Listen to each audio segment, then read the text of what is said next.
ایسے بھی بھائی ہوتے ہیں۔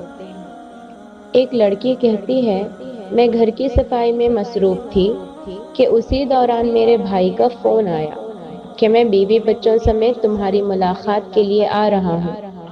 کہتی ہے کہ میں باورچی خانے چلی گئی تاکہ ان کے لیے جلدی میں کچھ تیار کر سکوں۔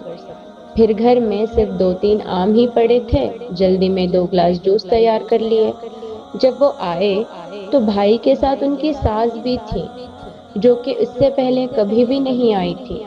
تو میں نے 2 گلاس جوس ماں اور بیٹی کے سامنے رکھ دیے اور پانی کا گلاس بھائی کے سامنے رکھ کر کہا کہ مجھے معلوم ہے کہ آپ کو 7 اپ پسند ہے۔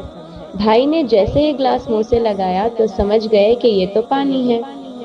اسی دوران ساس نے میرے بھائی سے کہا، بیٹا 7 اپ میرے معدے کے لیے اچھا ہے، اس لیے میرا جوس تم پی لو اور 7 اپ مجھے دو۔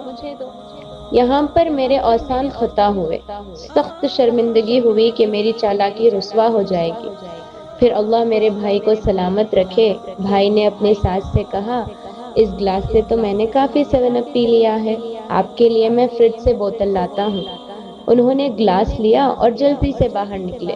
تھوڑی دیر بعد ہم نے گلاس ٹوٹنے کی آواز سنی۔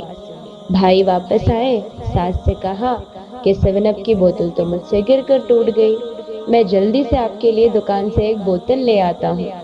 ساس نے سختی سے انکار کیا کہ چلو یہ میرے نصیب میں نہیں تھا۔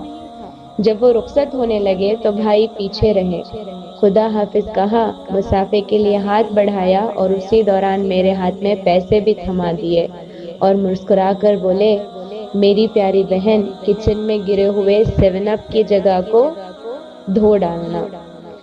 اس طرح میرے پیارے بھائی نے میری مالی کمزوری پر پردہ ڈالا اور میرے ساتھ ہمدردی سے مدد بھی کی۔ محبت کے ساتھ رہیے، اپنے بہنوں کے خاص خیال رکھیے اور دوسروں کے بہنوں کو عزت کی نگاہ سے دیکھیے کہ یہی ہمارے مذہب اور معاشرے کا سنہری اصول ہے۔